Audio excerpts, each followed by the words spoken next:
चलिए अब शुरू करते हैं पहला अध्याय भाषा और व्याकरण लैंग्वेज एंड ग्रामर।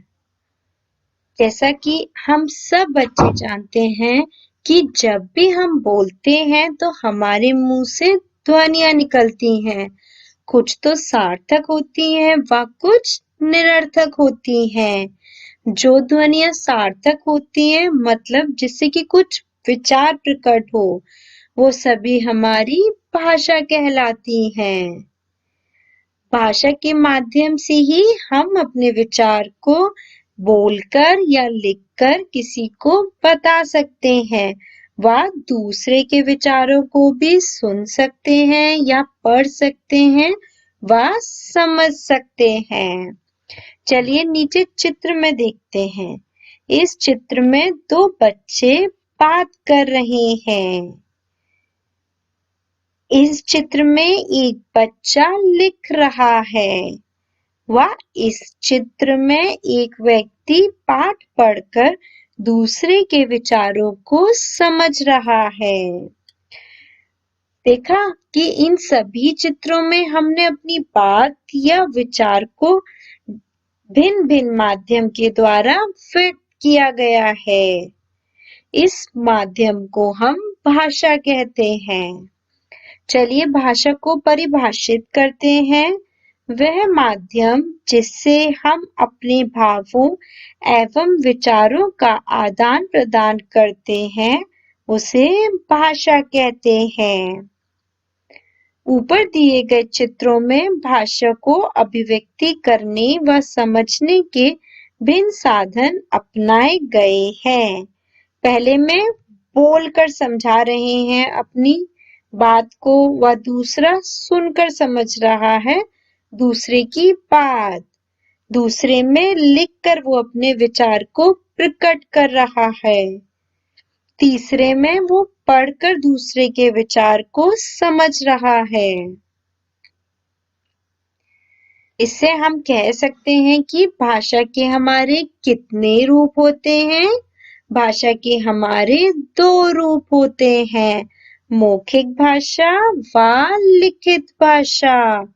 मौखिक का मतलब है जिससे हम अपने विचारों को बोलकर प्रकट करते हैं व दूसरे के विचारों को सुनकर समझते हैं, उसे कहते हैं हम मौखिक भाषा।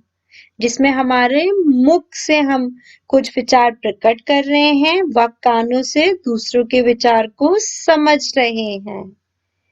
लिखित भाषा क्या होती है? जब हम अपने विचारों को लिखकर प्रकट करते हैं व दूसरे के विचारों को हम पढ़कर समझते हैं, उसे कहते हैं हम लिखित भाषा।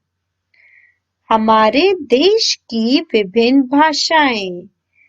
जैसा कि हम सभी जानते हैं, हमारे देश में इतने सारे अलग अलग क्षेत्र हैं। इन अलग अलग क्षेत्रों की अलग अलग भाषाएं भी हैं। क्या आपको पता है हिंदी भाषा किन किन राज्य में बोली जाती है? उत्तर प्रदेश, उत्तराखंड, दिल्ली आदि। पंजाबी में कौन सी भाषा? पंजाबी भाषा कौन से राज्य में बोली जाती है? पंजाब। आसमिया भाषा कौन से राज्य में बोली जाती है? असम। उड़िया उड़ीसा। तेलुगु आंध्र प्रदेश। कश्मीरी कश्मीर। गुजराती गुजरात। बांग्ला पश्चिम बंगाल। मराठी महाराष्ट्र। मलयालम केरल। तमिल तमिलनाडु। मणिपुरी मणिपुर। इस तरीके से भिन्न भिन्न राज्य की भिन्न भिन्न भाषाएं हैं। विश्व की विभिन्न भाषाएं। जिस तरीके से अभी हमने देखा कि हमारे भिन्न भिन्न राज्य हैं, उनमें हमारी भिन्न भिन्न भाषाएं हैं, इस तरीके से ही हमारे देश की तरह ही संसार के अलग अलग देशों में अलग अलग भाषाएं बोली जाती हैं। चलिए कुछ भाषाएं देखते हैं।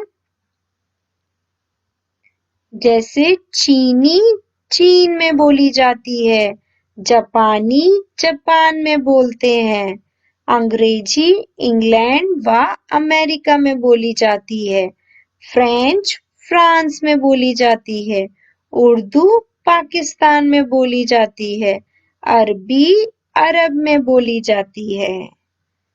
चलिए अब करते हैं भाषा की लेखन विधि या लिपि। मौखिक भाषा को लिखित रूप प्रदान करने के लिए ध्वनि चिन्हों या वर्णों की एक विशेष व्यवस्था की रचना की गई है। उसे हम क्या कहते हैं? उसे हम लिपि कहते हैं। चलिए लिपि को परिभाषित करते हैं। ध्वनियों को लिखने के लिए जिन चिन्हों का प्रयोग किया जाता है उसे हम लिपि कहते हैं। भाषा और लिपि, क्या आप जानते हैं प्रत्येक भाषा की एक अपनी लिपि होती है। चलिए देखते हैं कि किस किस भाषा की क्या लिपि है। हिंदी की देवनागरी, अंग्रेजी की रोमन, उर्दू की फारसी, तमिल की तमिल, संस्कृत की देवनागरी, पंजाबी की गुरुमुखी, मराठी की देवनागरी, नेपाली की देवनागरी। इस तरीके से हर एक भाषा की एक अपनी लिपि होती है। चलिए अब समझते हैं हम व्याकरण। भाषा को शुद्ध रूप से बोलने व लिखने के लिए कुछ नियम निर्धारित किए गए हैं। भाषा के इन नियमों का ही दूसरा नाम व्याकरण है। किसी भाषा को ठीक ठीक लिखने का ज्ञान कराने वाले शास्त्र को व्याकरण कहते हैं। चलिए अब व्याकरण का महत्व समझते हैं। व्याकरण के द्वारा ही हम किसी भाषा को बोल सकते हैं व सही से लिख सकते हैं। व्याकरण भाषा के नियम बताती है। व्याकरण के द्वारा ही भाषा का हमें शुद्ध रूप का ज्ञान होता है। चलिए अब आते हैं हम अभ्यास माला पर। पहला है इसमें हमें सही विकल्प पर सही का चिन्ह लगाना है। भाषा कितने प्रकार की होती है? 2। जापान में कौन सी भाषा बोली जाती है? जापानी। अंग्रेजी भाषा की लिपि कौन सी है? रोमन। चीन में कौन सी भाषा बोली जाती है? चीनी। चलिए अब आते हैं हम दूसरे पर। इसमें हमें निम्नलिखित प्रश्नों के उत्तर देने हैं। भाषा की परिभाषा लिखिए। वह माध्यम जिससे हम अपने भावों एवं विचारों का आदान प्रदान करते हैं उन्हें भाषा कहते हैं। मौखिक भाषा का एक उदाहरण दीजिए। भाषण देना मौखिक भाषा का एक उदाहरण है। लिखित भाषा की परिभाषा दीजिए। जब हम अपने विचारों को लिखकर प्रकट करते हैं व दूसरे के विचारों को पढ़कर समझते हैं तब उसे हम लिखित भाषा कहते हैं। लिपि किसे कहा जाता है? ध्वनियों को लिखने के लिए जिन चिन्हों का प्रयोग किया जाता है उन्हें हम लिपि कहते हैं। व्याकरण की परिभाषा लिखिए। किसी भाषा को ठीक ठीक लिखने का ज्ञान कराने वाले शास्त्र को व्याकरण कहते हैं। चलिए अब आते हैं हम तीसरे पर। इसमें हमें सही कथन के आगे सही का चिन्ह लगाना है व गलत के आगे गलत का चिन्ह लगाना है। भाषा के 2 रूप होते हैं, ये सही है। टेलीफोन पर बात करना मौखिक भाषा का उदाहरण है, ये भी सही है। कन्नड़ भाषा हमारे देश की एक भाषा है। ये भी सही है। हिंदी भाषा की लिपि रोमन है। ये गलत है। केरल में गुजराती भाषा बोली जाती है। ये भी गलत है। चलिए अब आते हैं हम चौथे पर।